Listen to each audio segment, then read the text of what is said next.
Howdy guys, it's Dylan with Easton. Today we're gonna build some 5.0s, Easton's new lightweight 5mm shaft. So come along.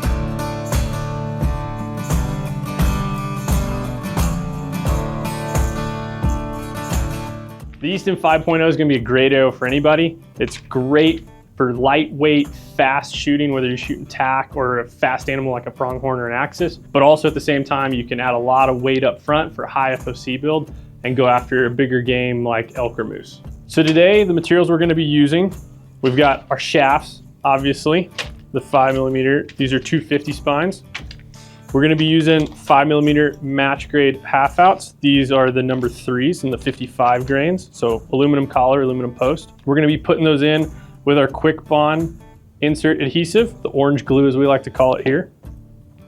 We're gonna be using the hybrid 26 veins, uses the Fire Orange by AE. These do not require to be primed, but to make sure that I don't have any oily fingerprints on them and have the adhesive go bad, I still like to swipe a primer pen on those. We're gonna be putting those on with the Quick Bond vein adhesive. And then while we're doing that, we're gonna be using Bitzenberger to put those fletchings on. Got my Allen wrenches to adjust the Bitzenberger as I need. And then I've got my arrow tool prep kit for making sure those inserts go in and adhere really well. First step in this arrow building process is I'm gonna take these full length shafts and cut them down to 30 inches. So we've got our saw here on the table, got our shafts, and as always, safety is number one. So just rip the tops, comes right open. Then we have our dozen beautiful shafts. Set at 30 inches, so now we're gonna turn it on. It'll get a little bit noisy.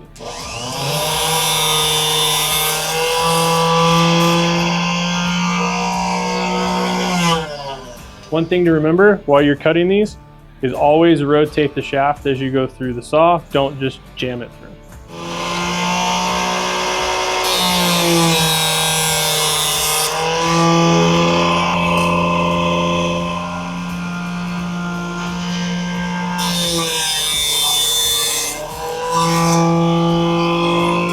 All right, there's your 6. So our next step, now that we got them cut, is we're gonna chamfer the ends and then get the insides ready for our inserts with our arrow prep kit. So take our inserts, because these 5mm match grade half outs need to be chamfered before you jam those inserts in. So it comes with the little chamfer tool there. Take your stone, I like to set it on a paper towel. Take that shaft, then just with the shaft vertical, spin it on there a few times. Put that one to the side. So we're just rounding off that inside edge there. So that way when we put the match grade half out in, that silicone O-ring doesn't get caught on it, any kind of burr that would have been left by the saw. So take my 6, and just to get the dust out, I like to tap them. You see some dust came out. So, done with our chamfer stone, set that to the side. Now we take our arrow prep kit tool. This one's obviously been used, I make a lot of arrows. But just comes with different sizes in here. We found the 5mm one. It's gonna slide in there, push it in, pull it out. It's gonna clean that carbon dust, but also mar up the inside of the shaft just a little bit, help that glue get a better hold on the inside wall. 5 and the last one, 6. There we go.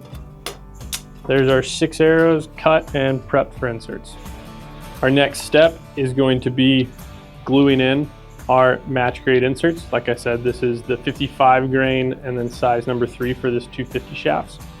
So to glue those in, we're gonna use our Easton Quick Bond insert adhesive, or orange glue as we call it around here.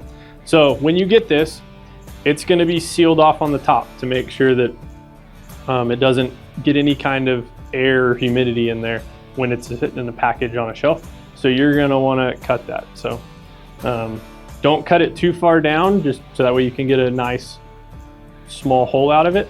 But we're just gonna take it and just cut it right there on the end. Oh, just like that. We got our glue. So take our first shaft.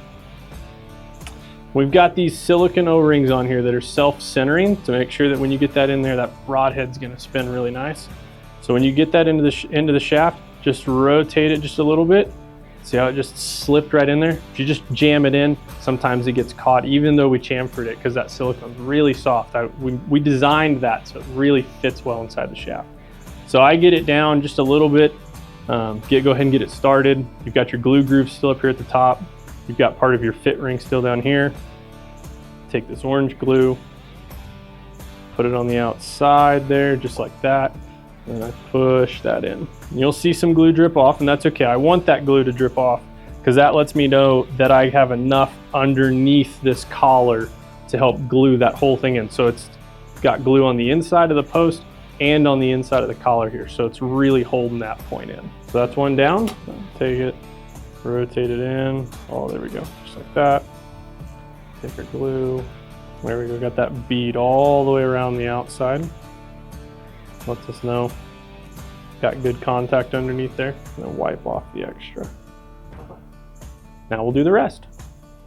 So now that we have the arrows inserted, our next step is going to be fletching those. So before we get to the fletching jig and actually gluing the fletchings on, I like to scuff up the outside of the arrow just a little bit. So pretty much everybody has some kind of Scotch-Brite sponge underneath their sink.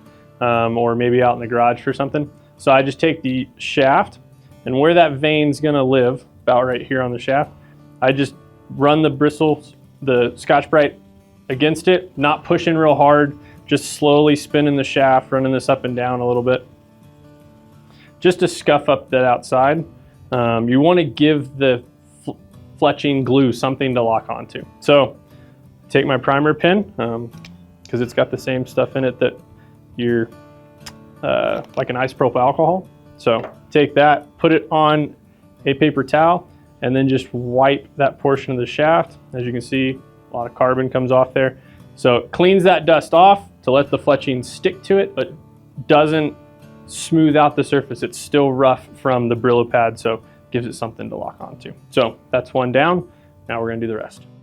All right, now that we've cleaned the shafts, got them all ready, now we get to the fun part of actually fletching. So take your fletching jig. We're gonna use a Bitzenberger. Set it up however you want. I have it set up for a 3 fletch of 120 degrees. Before I put glue on any vein, I like to take an arrow, put it in here. Go ahead and take a vein and set it in your clamp. And then just set it on there and look at it to make sure you're getting good contact the whole way down. If you're not, adjust your clamp however your manufacturer explains to. I'm set up well, so we're gonna get to gluing. We've got our glue here. We're gonna use that Quick Bond Aero Vein adhesive that we talked about earlier. It is just like the orange glue. It's got a sealed top, so we're gonna cut that open. And this one, I would very much insist, cut it small, so that way you can be very precise, because you don't need a ton of glue on these to make them hold. So cut that hole small. There we go, beautiful. Take that primer, oh, it's really primed. If it's not, press it into a paper towel, but you're just gonna take that and run it down that vein. I'm gonna let that one sit for just a second and go ahead and do my next two, since I'm gonna have 3 veins on here. So there's one, here's one more. Very nice. So we're gonna let those sit and dry for just a second. So we've got our 3 veins primed. We've got one in the clamp already. So we're gonna take our glue and we're gonna put just a few dots, not huge, either down the foot of the vein. So I do 4, 1 at the tip and the tail, and then 2 in the middle. And then I just smooth that glue out. You're just wanting to have the bottom of that vein just wet and covered. There's other people out there that do it differently. This is just the way that I do it. 9 ways to skin the cat. So once you have the glue on there, take it in the clamp, just press it down in against the shaft. I hold it for just a second to make sure that it gets good coverage and good pressure. And then after that, I don't know, give it 15, 20, 30 seconds. Then you take the clamp off and you repeat the process with the next 2. Take that off. And then just rotate the arrow. If you have any excess glue that's coming out from underneath it, you can take a Q-tip or a piece of paper towel and wipe up the extra, make it clean, make it look really nice and crisp. So now we take the next one. Make sure you're putting them in the same spot. So for me, that's my third little indention on the bottom of the vane, on the bottom of the clamp. That lets me make sure that my vane's consistently in the same spot. If you like fletching your shafts and like yourself and like messing around, play around with the length where you put these vanes. If you got a real long draw, some people like putting the vanes a little bit further forward from the nock to get better face clearance. Or if you got a real high profile vane like a Max Hunter, you got to move it further forward. So feel free to play around with that and you'll figure out, maybe it affects something for you, maybe it doesn't, but it's something you can mess with while you're fletching your own arrows. So that's 2 down. Rotate it to the third one. Go ahead and get our third vane all set up.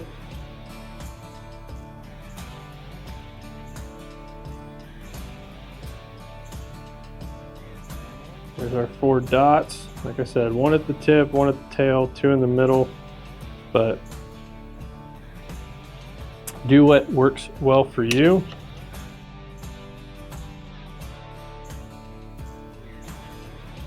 So we've got all 3 vanes on here now. There we go, look at that. We've primed these 3 vanes. We're gonna take the glue. We've got it at the 3rd notch right there. We're gonna put our 4 little dots.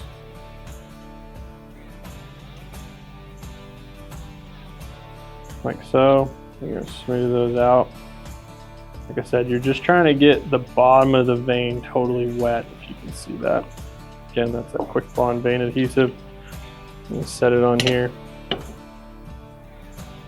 We're looking for good contact along this whole edge. There's better light right there. As you can see, the underside's gonna be hard to see, so we'll just look at that when we take this vane out. So, let it sit for 15, 20 seconds. I like doing this while I watch a show on Netflix or Apple TV or something like that. So, if you got any good recommendations, throw them in the comments. So, ooh, you can actually see there is a little bit of glue sticking out there. So, we can take a piece of paper towel or a Q-tip or something, just wipe along that edge. Just clean up that, makes it look nice and pretty. Now we take that vane off, or that clamp off, roll it over. Look, got good adhesion on this side too. So we're ready for our next vane. All right, so we've got our last vane glued on. So like I said, if there's any glue hanging off, you can wipe that off. But that is 6 250 spine Easton 5.0s ready to be flung down range. So hopefully you feel like you can fletch your own arrows now and build the whole things up. All right, so there we go. There is our 250 spine Easton 5.0s. We cut them at 30 inches. We inserted the 55 grain match grade half outs, number 3 for this 250 spine. We glued on our 3 AE hybrid 26 vanes with a right helical. They're ready to go. For more information about the Easton 5.0 and all the other components, check us out at eastonarchery.com.